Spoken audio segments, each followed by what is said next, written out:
ناظرین کرام السلام علیکم، آپ کا میزبان ریحان طاہر حاضر خدمت ہے۔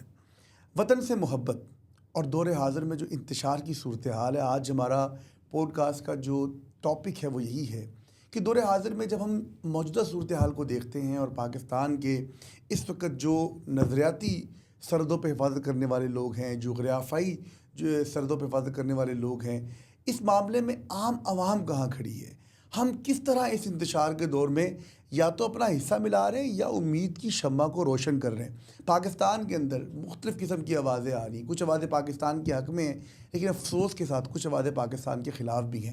وطن سے محبت کیا ہے، وطن سے محبت کا فلسفہ کیا ہے، اور کس طرح وطن سے محبت کو جو ہے وہ اس کو بڑھاوا دیا جا سکتا ہے، اور یہ کیوں کر ضروری ہے، اسی حوالے سے بات کریں گے۔ آج ہمارے اس ایوان میں موجود ہیں صاحبزادہ سعد الرحمان، ایک صوفی شخصیت، آپ کے اس تعارف کے محتاج نہیں۔ السلام علیکم ورحمۃ اللہ۔ وعلیکم السلام ورحمۃ اللہ۔ صاحب وطن سے محبت ایمان کا حصہ ہے، وطن سے محبت کیوں ضروری ہے، اور دور حاضر میں کیا پیغام ہے وطن سے محبت کا؟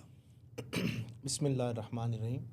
جناب ریحان طاہر صاحب، میں آپ کا شکر گزار ہوں کہ آج آپ نے مجھے پھر ایک دفعہ حسب روایت کچھ کہنے کا موقع دیا، اور ایک بڑے اہم اور سینسیٹیو ٹاپک پہ ہم یہاں اکٹھے ہیں، کیونکہ ہماری خانقاہی نظام کی طرف سے ایک مثبت پیغام کا جانا بہت ضروری ہے۔ صحیح۔ میری گزارش یہ ہے حضرت کہ سب سے پہلی چیز تو یہ دیکھی جانی چاہیے کہ بالخصوص ہم اپنے ملک پاکستان کی بات کرتے ہیں، عام وطن بھی ہو تو وہ بھی اس کی محبت ایمان کا تقاضا ہے، لیکن پاکستان ایک خصوصیت رکھتا ہے، چونکہ پاکستان کسی عام نظریے پہ نہیں بنا، پاکستان کی بنیاد تقوی پر ہے، لا الہ الا اللہ محمد رسول اللہ کی بنیاد پر۔ بے شک۔ اور پھر میں یہ کہنا چاہتا ہوں کہ اس پاکستان سے امیدیں ہم جیسے کمزور لوگوں کی نہیں ہیں۔ حدیث شریف میں آتا ہے کہ آپ علیہ الصلوۃ والسلام نے ارشاد فرمایا کہ مجھے اس خطے سے ٹھنڈی ہوا آتی ہے۔ سبحان اللہ۔ اور غزوہ ہند کا آپ معاملہ پڑھ لیں تو حضور علیہ السلام کی پوری امید ہے پاکستان سے، اور امید نہیں، حضور تو یقین والی شخصیات میں، سبحان اللہ، وہ تو غیب جاننے والے ہیں اور معاملات کو دیکھنے والے ہیں۔ تو چونکہ یہ ملک اسلام کا قلعہ ہے، یہ ملک کلمے کی بنیاد پہ ہم نے حاصل کیا ہے، یہ دو قومی نظریے پہ حاصل کیا ہے، اس کی بنیاد تقوی ہے، اسلام ہے، ایمان ہے، تو لہٰذا اس کی محبت، پاکستان کی محبت، آپ ایمان سے بڑھ کر بھی کوئی بات کریں تو اس میں ہمارے لیے ہماری روح کے اندر خون کے قطرے قطرے میں شامل ہونی چاہیے۔ آپ دیکھیے کہ نبی معظم صلی اللہ علیہ وسلم جب آپ نے مکہ کو چھوڑا تو آپ کا دل مبارک، آپ کا قلب مبارک مکہ کی یاد میں تڑپتا تھا، اور قرآن میں بارہا موقعوں میں آپ دیکھیں حضرت موسیٰ علیہ السلام، آپ کے دل میں اللہ تعالیٰ نے یہ جب دیکھا اور تسلی و تشفی کے لیے باقاعدہ پوری آیت نازل ہوئی کہ آپ جب وطن چھوڑ کے جانا پڑا تو آپ وطن کو یاد کرتے، محبت کرتے، تو انبیاء جیسے بھی نفوس قدسیہ جو خالصتاً اللہ کے حکم پر چلتے ہیں اور اللہ کی وحی کے ذریعے ان کا ہر قدم ہوتا ہے، اگر وہ وطن کی محبت کو ملوز خاطر رکھتے ہیں اور اس کو سر فہرست رکھتے ہیں اور اللہ سے دعائیں کرتے ہیں اپنے وطن کے لیے، تو پھر ملک پاکستان تو ہے ہی کلمے کی بنیاد پر اور اسلام کی بنیاد پر۔ تو اس کے ساتھ غداری کرنا میں سمجھتا ہوں کہ اپنے ایمان اور اسلام کے ساتھ غداری کرنا ہے۔ صحیح۔ اچھا، دوسری بات یہاں پر جاننا بہت ضروری ہے، خاص طور پر ہمارے ان لوگوں کے لیے جن کو ہم شعور دینا چاہتے ہیں، کوشش کر رہے ہیں۔ انسانی ہمدردی کی بنیاد کے اوپر یقیناً جانوں کا نقصان بھی ہوتا ہے، جنگوں کے اندر حالات کوئی امن کے حالات نہیں ہوتے، بلکہ اس وقت تو کچھ پتہ نہیں ہوتا، کہیں سے بھی کچھ بھی ہو سکتا ہے، اور جو بھی پچھلے کچھ دنوں میں صورتحال رہی، انسانی ہمدردی کی بنیادوں پر یقیناً جانوں کا نقصان ہوا، اور کئی بے گناہوں کی جو ہے وہ جانیں چلی گئیں۔ کچھ تو ہمارے فوج کے سپاہی ہیں جو سرحدوں پہ اپنی جان قربان کرتے ہیں اور ہتھیلی پہ رکھ کے آج بھی کھڑے ہیں، سرحد کی محافظ بن کے کھڑے ہیں، لیکن وہ جو چلے گئے دنیا سے، جن کو وطن کی محبت میں جن کو اپنی جان دینی پڑ گئی، ان کے بارے میں کیا ارشاد ہے، ان کی جان کہاں گئی؟ دیکھیے جی، جو وطن کی محبت میں جان دیتے ہیں اس پر تو ہمارا سٹانس بالکل کلیئر ہے۔ صحیح۔ اللہ تعالیٰ ان کو شہادت کے درجے سے سرفراز فرماتا ہے، صحیح، اور ان کا جنت میں اعلیٰ مقام ہے۔ صحیح۔ عرض گزار یہ ہوں کہ ہم تو صوفی لوگ ہیں، اور میرا آپ کے ساتھ بیٹھنا اور یہاں پر آپ کے ساتھ اظہار خیال کرنا اس لحاظ سے بھی بڑا قیمتی ہے کہ آپ بڑی اچھی طرح سے جانتے ہیں کہ میں ایک غیر سیاسی بیک گراؤنڈ سے تعلق رکھتا ہوں۔ ہماری جو عیدگاہ شریف میں دو لڑیاں ہیں، اور بالخصوص میں حضرت خواجہ محبوب الرحمن جو میرے دادا ہیں ان کی لڑی کی بات کروں تو ہمارا کبھی بھی سیاست سے یا کسی بھی ملک کے نظام کے ساتھ کہیں سے بھی کوئی تعلق نہیں رہا. صحیح. تو میں جو بیان دوں گا یا جو میں بات کروں گا وہ مثبت خالصتاً ہوگی، اخلاص پر ہوگی اور مثبت اپنے ہوگی، بزرگوں تعمیری جی. ہوگی آف کورس. چونکہ صوفیات نے ہمیشہ پل کا کردار ادا کیا ہے. صحیح. صوفی سوئی دھاگے کا کام کرتے ہیں، صوفی دلوں کو جوڑنے کی بات کرتے کیا ہیں. بات. اور اسی کی بنیاد پر میں یہ بات بھی کہنا چاہتا ہوں کہ صوفی کی بات نہیں، آپ نبی معظم صلی اللہ علیہ وسلم کی بات لیں تو حضور نے تو واضح کہا ہے جنگ کی خواہش نہ کرو، لیکن اگر جنگ مسلط ہو جائے تو پھر ڈٹ جاؤ. واہ. پھر ثابت قدم رہو، پیچھے نہ ہٹو. جائے کہ انڈیا میں یا پاکستان میں جہاں پر جو بھی ہو رہا ہے، جو بھی جان جا رہی ہے وہ ایک معصوم جان ہے. لیکن دیکھیے ابتدا کہاں سے ہوئی. تو ابتدا تو ہمیشہ پاکستان کو درپیش مسائل اپنے دشمن سے رہے ہیں اور ہمیشہ آغاز بھی ان کی طرف سے کیا گیا ہے. تو ہم اس بارے میں تو واضح سٹانس رکھتے ہیں کہ جو بھی ملک کی محبت میں موت جس کو نصیب ہوتی ہے وہ شہید کے درجے پر ہے. اور اگر وہ اخلاص کے ساتھ لڑ رہا تھا، اگر اس کی لالچ اور اس کی اخلاص میں اگر لالچ نہیں تھی دنیا کی، تو اللہ تعالیٰ اس کو جنت عطا فرمائے. اور یہ جو عام لوگوں کی جو شہادتیں ہوئی ہیں، نو ڈاؤٹ اس میں تو حضور نے شہید کی کتنی قسمیں بیان فرمائے. پیٹ کے عارضے میں مرنے والے کو شہادت کا درجہ لکھا ہے. تو بالخصوص ان حادثات میں اور پھر ملک کے اس معاملات میں شہادت ہو، پھر اللہ تعالیٰ ان کے اوپر ایک کرم اور نہیں چیز فرمائے بھی گا. میں ضرور جاننا چاہوں گا، کیونکہ دور حاضر میں جو ابھی کی صورتحال ہے، میں نے بڑا عجیب پایا کہ پاکستان میں وہ نوجوان جن کو ہم بڑے باشعور سمجھ رہے تھے، ہم سمجھ رہے تھے کہ شاید وہ کوئی اس طرح کی صورتحال کے اندر بڑی ہی مدبرانہ سوچ کے حامل بن جائیں گے اور اپنے بڑوں کے اسوہ پہ چلنے کی کوشش کریں گے. ہمارا یہ ملک ایسے ہی نہیں ملا، قربانیوں کے نتیجے میں ملا ہے. لیکن جس طرح مذاق بنایا جا رہا ہے، جس طرح ٹھٹلیاں اڑائی جا رہی ہیں یا چیزوں کو بالکل ہی ایک سطحی سوچ کے ساتھ سوچا جا رہا ہے، تو کیا یہ انتشار کی جانب بڑھتا ہوا ایک قدم نہیں؟ جی بالکل، یہ انتشار کی جانب، اور اس کی وجہ یہ کہ ہم قرآن سے دور ہیں. اللہ تعالیٰ نے تو واضح ہمیں فرمایا ہے کہ سنی سنائی بات کو آگے نہیں پھیلانا. صحیح. اور ہمیں ہر خبر پر تصدیق کرنی ہے، ہر بات کو جانچنا ہے. پھر اس کو چونکہ ستم ظریفی ہے، ہمارا ماحول ایسا عصیب زدہ ہے، ایسی ہمارے معاشرے میں یہ ایک کالی گھٹا چھائی ہوئی ہے کہ سوشل میڈیا کا بڑا منفی استعمال کیا جا رہا ہے. درست بات. اور مطلب جو بھی کوئی بات کر دے بغیر تصدیق کیے اس کو شیئر کیا جاتا ہے. ابھی اس ٹائم ہمارا نوجوانوں کو یہ گزارش ہے، کیونکہ میں کوئی نہ اسٹیبلشمنٹ سے تعلق رکھتا ہوں، نہ میرا کوئی سیاسی بیک گراؤنڈ ہے، نہ کوئی میں سرکاری کوئی معاملات رکھتا ہوں.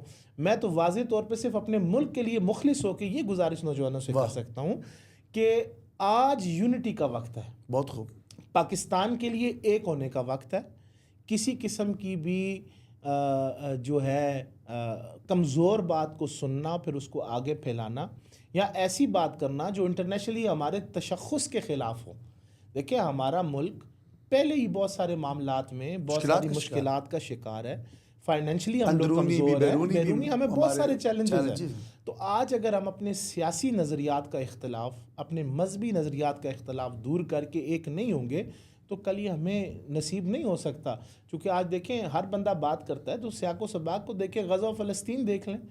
اگر وہاں سے دیکھیں ایک کمزوری جب امت میں پیدا ہو گئی، ایک قوم میں پیدا ہو گئی، تو آج دیکھیں ان کو ملک کا نام و نشان نہیں. اگر آج آپ یہی کام کرتے رہیں گے جو آج سوشل میڈیا پر، تو ہماری داستان بھی ہمارا بھی پرسان حال نہیں ہوگا، کوئی پوچھنے والا نہیں ہوگا. تو خدا را اوش کے ناخن لیں اور شعور کی طرف قدم رکھیں، بیدار ہوں. اللہ تعالیٰ نے غور کا، فکر کا، تفکر کا، تدبر کا حکم قرآن میں. اچھا، اسی کی طرف اب اسی سے جڑا کہ یہ تو اب آپ نے بتا دیا کہ ایشو ہے، اس کے نقصانات بھی ہیں، اس کے ملک کو بھی نقصانات ہیں، اور یقیناً ایک بہت بڑا جب آپ ایک غلط نیریٹو بلڈ کر دیتے ہیں تو آپ اس ملک کو بھی جو ہے وہ خرابی کی جانب دھکیل رہے ہوتے ہیں. اب تدارک کیسے ممکن ہوگا؟ مثبت بیانیے کی تعمیر کیسے ہم معاشرے میں فروغ دے سکتے ہیں؟ علماء کا کیا کردار ہونا چاہیے؟ ہمارے جو صوفیہ کے ماننے والے لوگ ہیں یہ کیا کر رہے ہیں؟ کیا انہوں نے بھی کوئی اس کے اوپر بات کی ہے اور کتنا چینج کرنے کی کوشش کی ہے آج کے اس معاشرے میں، آج کے اس نوجوان کو یا آج کے اس فرد کو جو اس وقت جو ہے ان تمام چیزوں سے شکار ہو رہا ہے؟ دیکھیں میں آپ کو سیاسی رائے تو اچھی نہیں دے پاؤں، ہم آپ کی بات جاننا چاہتے ہیں، لیکن میں آپ کو بطور ایک ادنا سا صوفی طالب علم ایک اتنی بات عرض ضرور کر سکتا ہوں کہ ہماری خانقاہوں میں ایمان کا پرچار اب بہت ضروری ہے. دیکھیں یہ ایمان کے حصے میں شامل ہے کہ آپ سنی سنائی بات کو آگے فارورڈ نہیں کر سکتے، آپ اغیار کے ایجنڈے کو اپنے ملک میں نہیں پھیلا سکتے، آپ کو تصدیق کرنی ہر چیز کی. تو صوفیاء یہ کردار ادا کر سکتے ہیں. لیکن صوفی تو یہاں تک تعلیم دیتے نظر آتے ہیں کہ جب آپ کوئی ایک قتل ہوتا دیکھیں تو آپ کی آنکھ تو یہ دیکھ رہے ہیں کہ ایک شخص کو دوسرا قتل کر رہا ہے، وہ کہتے ہیں گواہی نہ دینا. کیوں؟ ہو سکتا ہے وہ اپنے جان کے تحفظ، اپنے جان بچانے میں جو ہے جان بچاتے ہوئے دوسرے کو قتل کر رہا ہوں، اپنی جان کی حفاظت کے لیے کوئی فعل سر انجام. مطلب اس میں بہت مثالیں ہیں. تو صوفی تو یہ کہتے ہیں کہ پہلے اپنی ذات پر کام کرو، اپنے ایمان پہ کام کرو.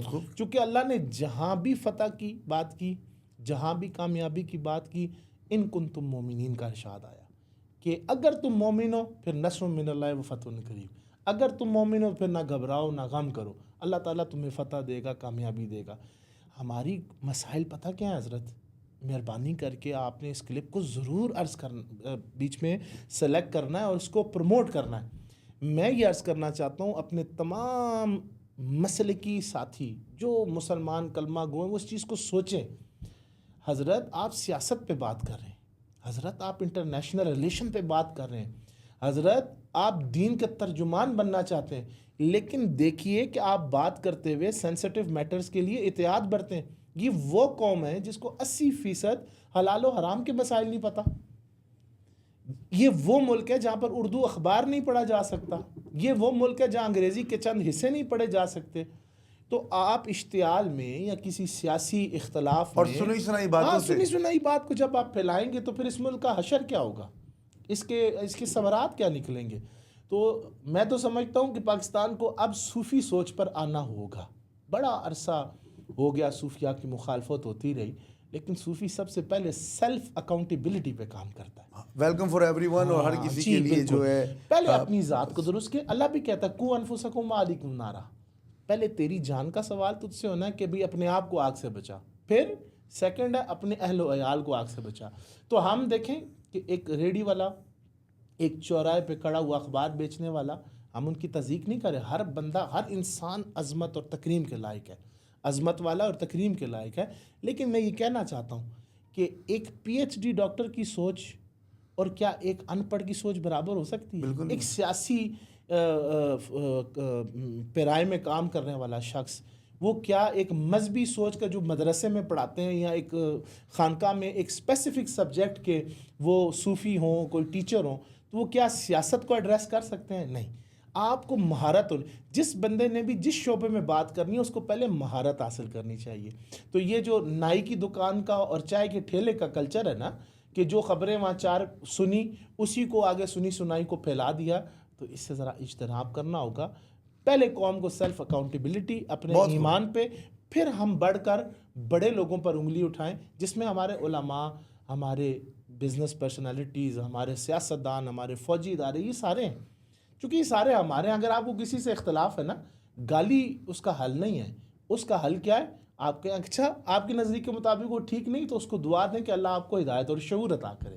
بہت گالی دینا تو بہت خوب جناب صاحبزادہ سعد الرحمان صاحب، آپ کا یقیناً وطن کی محبت ایمان کا حصہ ہے، اور یہ وہ ایمان کی شرط ہے کہ جس کے اندر آپ کی آنے والی نسلوں کے لیے ایک پیغام مثمر ہے، جس میں قوم کے بچوں کو یہ تربیت ملے، جس میں قوم کے بچوں کو یہ اسلوب ملے کہ ہم نے کس طرح اپنی زندگی گزارنی ہے. جب قومیں جنگوں کے محاذ سے گزر رہی ہوں، جب قومیں اس مشکل دور سے گزر رہی ہوں، تو قوم کے بڑے ایک پیغام دیتے ہیں، قوم کے علماء ایک پیغام دیتے ہیں، قوم کے صوفیہ ایک پیغام دیتے ہیں، اور قوم کی جو تعمیر کرنے والے لوگ ہوتے ہیں وہ ایک تعمیری سوچ قوم کے بچوں کو فراہم کرتے ہیں. اس طرح نہیں ہوتا کہ جس طرح آج ہم دنیا کے اندر دیکھتے ہیں کہ پاکستان میں ایک گروپ، ایک ایسا فرقہ یا ایک ایسی سوچ کے حامل لوگ جو اس جنگ کو مذاق سمجھیں، جو پاکستان کے اداروں کو مذاق سمجھیں، جو پاکستان کے جو اسٹریٹجسٹ جو لوگ ہیں ان کے فیصلوں کو مذاق سمجھیں، اور اپنی ایک نکمی اور اپنی ایک جاہلانہ آرا جو ہے اسے مسلط کرنے کی کوشش کریں اور قوم کو گمراہ کریں. تو قوم کو گمراہ کرنے سے قوم کبھی ترقی نہیں کرتی، بلکہ باشعور لوگ ان گمراہ کرنے والوں کا ازالہ بھی کریں اور قوم کو سچائی اور سیدھی راہ دکھانے پر اپنی زندگیوں کو وقف بھی کر دیں، تاکہ آنے والی نسلیں آپ کو یاد رکھیں، آپ کے اس پیغام کو یاد رکھیں، اور آپ کے ان فٹ پرنٹس پر چلتے ہوئے پاکستان کو ترقی کی ان نئی راہوں پر گامزن کر دیں. اسی پیغام کے ساتھ اپنے میزبان ریحان طاہر کو اجازت دیجیے. انشاءاللہ ایک نئے پیغام کے ساتھ دوبارہ حاضر ہوں گے. اللہ نگہبان.